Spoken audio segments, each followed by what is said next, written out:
Your Humanities Half Hour is brought to you by the Northern Marianas Humanities Council.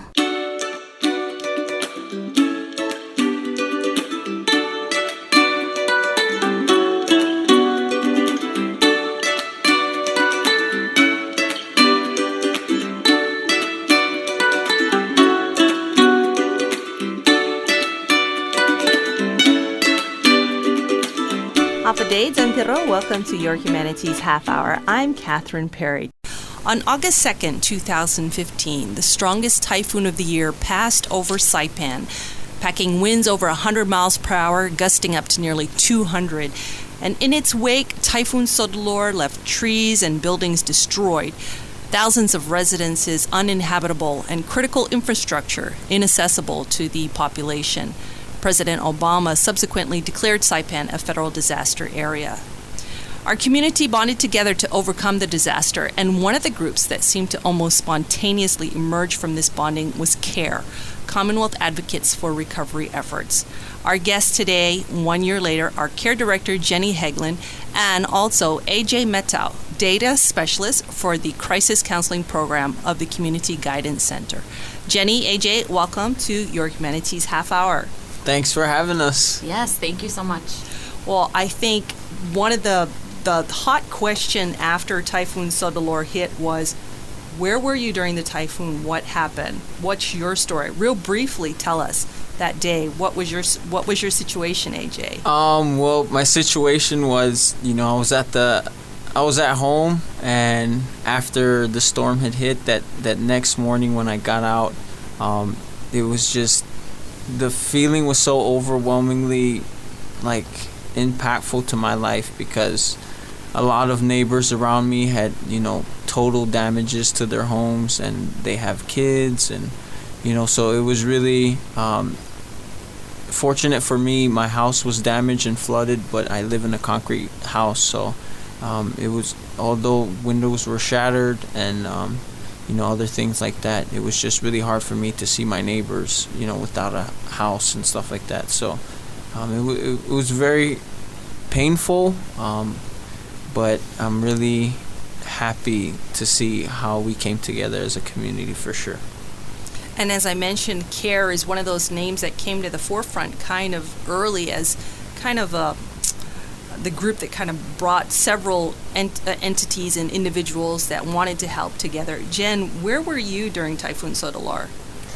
I was at home as well, and actually the day of Soudelor was the second day last year of the Tournament of Champions, the Governor's Golf Tournament of Champions, and so I had played in that, and I actually, the morning of after Soudelor, I returned to the golf course. I actually had left my car there, and so in order to access the buildings at Lau Lau, we had to actually park outside of the long driveway and walk across the golf course, because all the trees were down, all those beautiful flame trees were down blocking the road. And I remember walking across the golf course and just seeing these massive trees uprooted and feeling like it was just the most powerful destruction that I had ever seen in my life. And to see these trees that were there the day before gone or laying on their sides in this golf course completely unrecognizable, it was truly shocking. I've never experienced that kind of shock really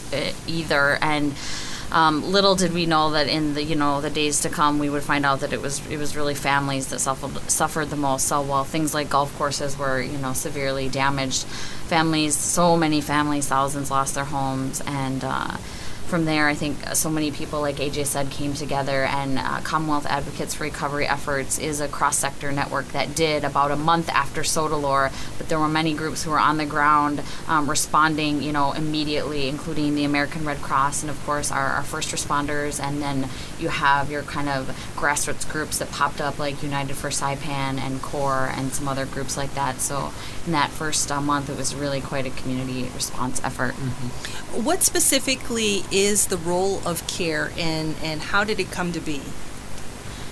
So CARE is a nonprofit organization that is representative of the various sectors in our community. And the way that it came to be was the various groups through the local VOAD. VOAD stands for Voluntary Organizations Active in Disaster, and there's a national VOAD that is a very strong network of supporters for in national, when there's disasters, this national network really plays a big role in mobilizing organizations to come in and provide relief. But the local VOAD chapter had been meeting and trying to figure out how to maximize the way that the nonprofit community and the faith-based community was working together.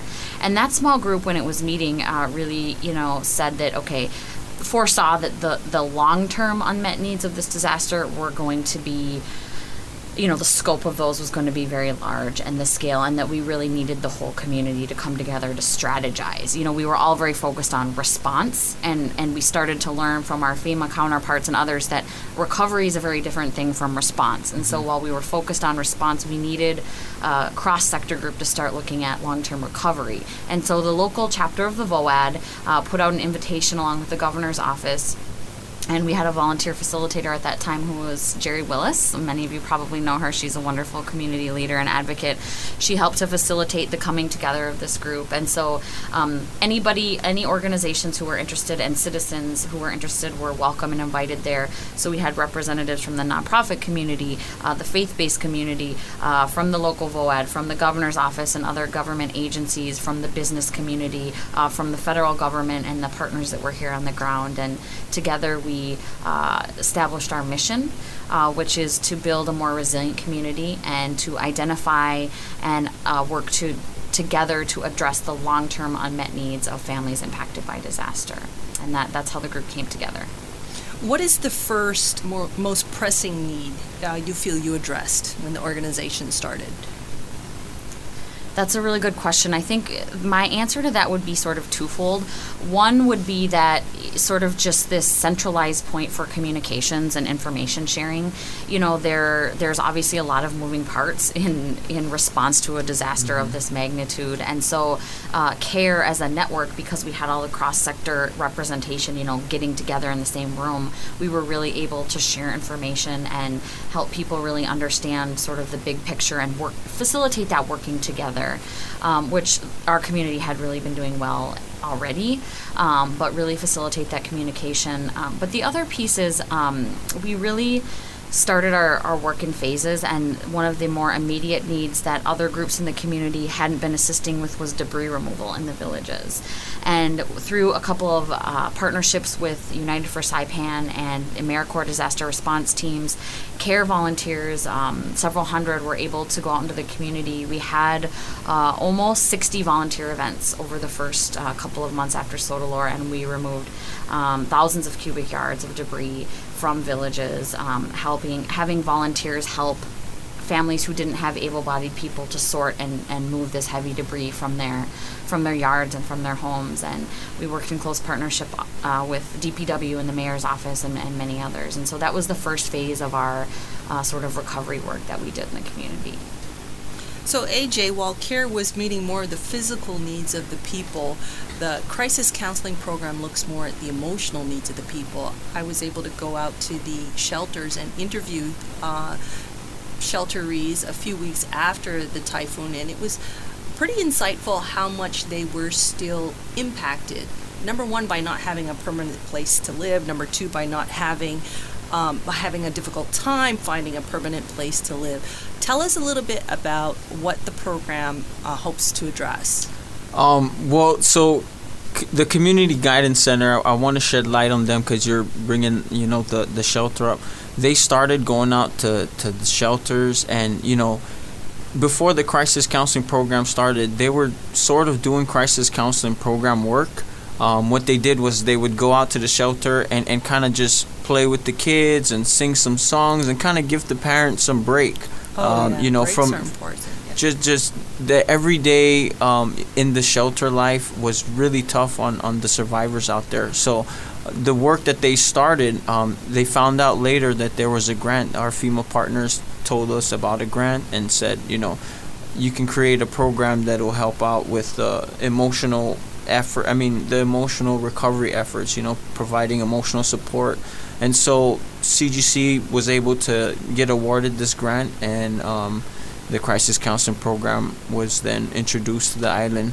Our purpose right now is really, in time, people will recover. That's how we were taught, that people are naturally resilient. They will recover in time. Our job is to kind of just speed up that process. You know what I mean? So providing some emotional support is really helped a lot of people. There is still a lot of people out there who are still trying to get over that hump because it was really traumatic to them. What happens to a person who goes through a disaster like this? What happens to them emotionally? So emotionally, they have different triggers that can, we have many clients who have had these triggers. So, for example, the rain can be slowly dropping on the tin roof, and the sound itself can just have them, draw back to that shell and kind of close up.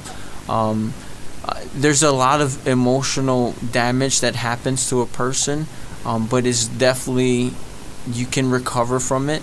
There's just certain steps and some tips that our program offers to survivors to kind of get them over that hump. But there is a lot of people that have been dealt some really deep damage that you can't replace with just fixing the house back up, or it helps on the emotional and the mind state of I'm getting back to where I used to be. But there's just some things like, my first kiss was at that tree, and now that tree is gone, so it kind of like a lot of trauma there. Yeah, so the trauma is definitely existent there. So yeah. Well, I understand your program is kind of winding down your services at this time. Is that correct? That is correct. We will be complete on August 22nd. Our program will be ending, and so we were really looking into partnering up with who is the long-term recovery group right now, and CARE was at the forefront, and we were just like, we've got to be able to hand the torch off to CARE and make sure that these people with the unmet needs are still, they're not left behind, like Jen was saying, or forgotten. We still,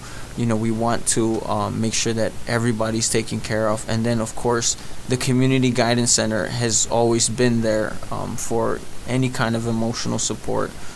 So that's where we're at.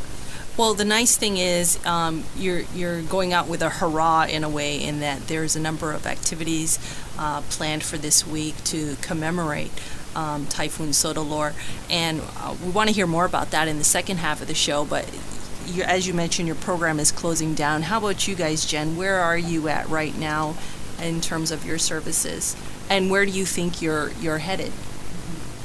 So for CARE, we intend to be a sustainable nonprofit organization, because we know that the work of building resiliency is long-term work, and we're invested in helping to rebuild things now in a way that there's not going to be this kind of damage the next time there's a typhoon.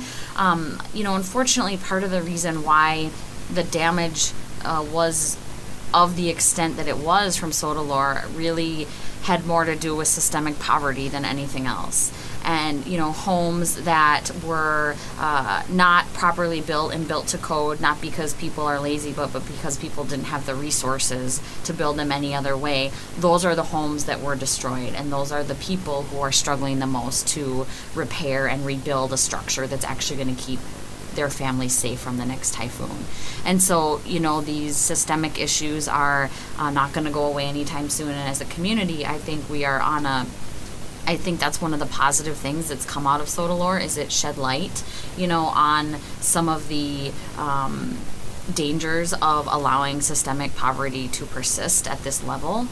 And, when the trees were literally ripped away, nothing could be hidden anymore. And while homes that were, substandard and in those conditions were there before, they weren't easily seen because they were tucked away or in neighborhoods where many homes were like that, clumped together and things like that. But there's sort of no denying anymore where there's substandard housing and where there's, acceptable housing that's safe and sustainable for people. So given that, we're working for at least the next 2 years with the Disaster Case Management Program at the American Red Cross, which is a FEMA-funded grant for the next 2 years. The American Red Cross case managers, they are the ones who serve the clients directly. CARE doesn't work necessarily with clients directly. We're the resource arm. So when the case managers and the clients determine together that those clients have exhausted all the resources available to them, whether they're FEMA appeals or resources through other nonprofits or other grant opportunities locally, they then, meaning the case managers, come and they present those cases to CARE. And CARE allocates resources to the families and prioritizes them in order of those who are most vulnerable. So people who have chronic medical conditions, or individuals with disabilities in their homes, families who are living below the poverty level, families who have young children or elderly in their homes. Those are the families we're prioritizing first. Right now, there are almost 500 families who have an immediate need for repair and rebuilding today. 500. 1 year later. And so you may have heard that we have these ribbons for resiliency displayed around the community, and they represent things that have been rebuilt, these telephone poles and things that are so important, but they also represent the families that are still struggling to recover. And so, it's going to take a very long time to rebuild these homes, and I can tell you a little bit more in the second half of the program about how we plan to do that. But repair and rebuilding homes is kind of what's on the horizon for CARE to facilitate that work for at least the next 2 years. But beyond that, we're really interested in continuing to strengthen the network across the various sectors in our community so that this network can really help improve the resiliency overall of the community so that we don't experience this kind of devastation in the future. Well, we're speaking today with CARE Director Jenny Hegland and Data Specialist for the Crisis Counseling Program, AJ Mettao, here on the first anniversary of Typhoon Soudelor. We'll be back with more after this break. The Northern Marianas Humanities Council invites you to the second annual Humanities Film Festival, Soudelor and the Winds of Change in the Sinamai, on Tuesday, August 2nd at Grand Rio Resort, Saipan. Additional screenings will be held on August 3rd at Cagman High and on August 4th at Hopwood Junior High. All screenings start at 6 p.m. and are free, and light refreshments will be served. Winners will be announced on Saturday, August 6th at Soul Fest, a family event organized to remember how far we've come as a community 1 year after Typhoon Soudelor. Welcome back to Your Humanities Half Hour. Today we're talking about Typhoon Soudelor, the 1 year anniversary, and our guests are CARE Director Jenny Hegland and AJ Mettao, Data Specialist for the Crisis Counseling Program of the Community Guidance Center. Jen, as you mentioned, there's these ribbons going up, yellow and blue, all around Island in commemoration of the anniversary, and it's not only to say what we've accomplished so far, and we have accomplished a lot. I mean, the flame trees are blooming, it's beautiful, but also to remember what more still needs to be done. And we have a number of events planned this weekend, or this week, starting with the governor's proclamation. Tell us how this idea came about. So actually, I'm going to turn it over to AJ because they really had a group gathering that helped us kind of envision what this So Week was going to look like. So I'm going to let AJ take that one. So what happened was we had a training event, and we were at PIC, wasn't it? Right. We were at PIC, and our trainer came in from Hawaii and kind of gave us a little rundown of anniversary events of a man-made disaster or natural disaster of this magnitude and what we can expect our survivors to be going through, and some different tips to kind of help. And then we were doing an exercise, and the exercise was come up with a new brochure to talk about an anniversary and what would you do during an anniversary. So we came up with this brochure, and we called it, So Fest and So Week. And what we would do is we would have a festival and kind of motivate people and give them some more strength to keep on pushing if they're still in the recovery. And so we had this little brochure for this exercise, and Jen was a part of the training. And so we met, and she said, that's a great idea. And so we really wanted to pitch the idea to someone or an organization that's in the long-term recovery efforts. And CARE was at the training, so they saw where we were coming from as far as making a community-based event so that people can really remember where they were at and where they came from. So that's how that whole Soul Week That's came what you about. get for coming up with such a great idea at an exercise. Oh, that's a great idea. Now do it. Yeah.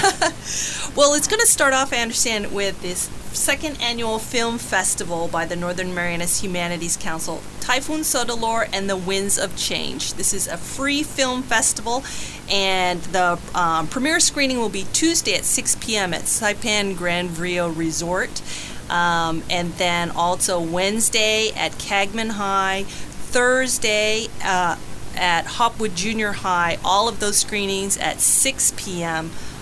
Free food, they wanted to mention. There'll be some light refreshments. And then the winners being announced on Saturday at Soul Fest. So if you're interested in seeing what the community has to share through film about their experience or the experience of others with Typhoon Soudelor, come out to the second annual film festival, Typhoon Soudelor and the Winds of Change, premiering Tuesday at 6 p.m. at Saipan Grand Rio Resort. And then there's something called Soul Rise. What's that all about? Jen? Sure. So Soul Rise is a sunrise vigil that is scheduled to be on the actual anniversary date of Typhoon Soudelor, which is August 2nd. And this will be from 5 to 6 a.m. at the baseball field in Capitol Hill. And the reason why we're even going so far as to ask people to come out at 5 a.m. is just because the theme of the week's events is really We Will Rise. Together we will rise. And I think that's such a beautiful idea. It's such a reality for actually what we have, how we've come together, but also just these metaphor of the sunrise and the rising of the sun and a new day, and having us come together and reflect in that. I think it's going to be, a touching experience, especially for those of us who were really intimately involved in recovery efforts, or for those who perhaps had a more tragic experience of loss from the typhoon coming through. I think that reflecting and remembering and honoring everything that people here have experienced is really important. And so there will be leaders from the faith community, the governor will speak, and there will be a few other remarks. And so I think that'll be just a beautiful way to welcome that day with the sunrise, and hopefully in a different light than we did last year. 5 a.m. August 2nd 5 at a.m. the baseball field at Capitol Hill. Soul Rise. Get up. The early bird gets the worm. Okay, we'll have coffee. They'll have coffee. Yeah. Okay, thanks. That's critical information there. And then jumping to Saturday, the actual festival itself at Garapan Fishing Base. What time is it, and what's going to be happening there? So at 6 o'clock, we really want to start at 6. So for all our island timers out there, try to make it at 6. But wait, is this in the morning? Or 6 in the evening. Oh, okay. So, yeah. No problem. So 6 in the evening. There's going to be a series of events going on at the Soul Fest. There's going to be free games for the kids. Nice. Water's going to be given out for free to kind of give you that, you remember what happened with the lines and all of that. Lord. So Are you giving out free gas? That's what we want to know. Probably not. Okay. We'll definitely have free a lot of things, but we really want the community to come out and come together and kind of just share this moment in time together of, look where we were just at, look where we're at now, and let's remember those that we still got to get to, back up on their feet. And then there's going to be a Soul Fest Showdown is what we're calling it, which is a karaoke contest. Okay. And you just got to come out. It's going to be a really, really great event, a lot of entertainment. The governor's going to be giving a remark that day, so it's just going to be a really great night for sure. There will also be information available on disaster preparedness, and so people can access information, and it's really important that we remain vigilant in our preparedness efforts, because again, last year we didn't have the kind of warning with Soudelor that we've had with some other typhoons that didn't end up having anywhere near the kind of destruction. And so we have to remember that Mother Nature has the ability to do what it did, and we need to be prepared in order to keep ourselves and each other safe. I have to say, Mom and Dad were right. When you hear there's a storm coming, fill up the gas tank. They told me that so many times, and I didn't do it. And yeah, it was not pretty. Yeah. There's a couple of other events, and I like how you've made outreach to some unexpected partners, one being the Tournament of Champions. How's that? Where you're a golfer, Jen? Yes, I am. Okay, so what's this tie-up with the Tournament of Champions? So with TOC, as I mentioned, last year, Soudelor hit on the second day of TOC.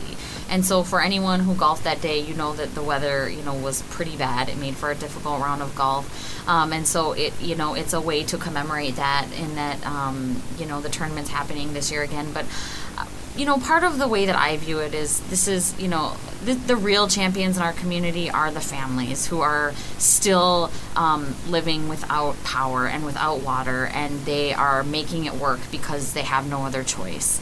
I've seen so many families day in and day out who are finding ways to live their lives and take care of their families with, so many fewer resources than most of us have available to us on a daily basis. And so I like that idea that we sort of honor the real champions of our community and those who are still struggling. So the ways that we have partnered up with TOC this year there's something called a Pledge to Care contest. And so all the golfers who are playing in the tournament have the opportunity to seek pledges from their friends and family and colleagues, and there's prizes for the top 3 pledge earners. So for all you golfers out there, hopefully that's a little bit of an incentive to seek pledges, and remember that all these donations go straight to supporting the care, repair, and rebuilding program. So this is helping families put roofs over their heads and keep their families safe. The families who haven't been able to do that yet, already 1 year later. And then the other component is a Closest to the Pin contest. So all golfers love these contests, and all the money that's brought in, half will be given back out to the golfers in prizes, cash prizes, and TOC is known for its, awesome prizes and cash prizes, and then half the proceeds from the KP contest will again go to fund the care, repair, and rebuilding program. So I have found the golf community here to be a very generous community, awesome community, welcoming, diverse, and just a beautiful community of players. So I hope that they'll come together and celebrate this Tournament of Champions, which has been an awesome tradition in our community, but also commemorate it this year by helping us raise funds for these families. And then you also have the Mettao riders coming in for the Soul Ride to Recovery. I can imagine there's a lot of people you want to thank for partnering with you on these events. Yeah, there's a lot of people to thank, but I really don't want to go ahead and mess this one up. So I'm just gonna say thank you to everybody who's making who you are. This event possible and these series of events possible. I mean, really, you really do know who you are, and to all the community members out there, different entities and government agencies and nonprofits. Thank you all, especially going out to the survivors out there for being patient and really.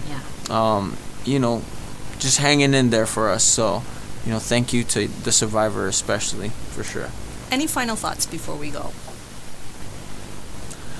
Final thoughts. I just wanted to say, to the crisis counseling program, to all the outreach workers, I just wanted to give a big shout out to them. It's been a really, really crazy year. It's been hard, but I really... my heart goes out to the outreach workers who have gone out, a lot and visited these families and heard their stories and actually take it home and tried to, come up with some ways to help these people out. But, to the program, it's been a great ride, and, I'm really happy that CARE is right there to pick up where we left off. So thanks to CARE and to the CCP and CGC and CUC and every other C in between. That's a good way to put it. Jen?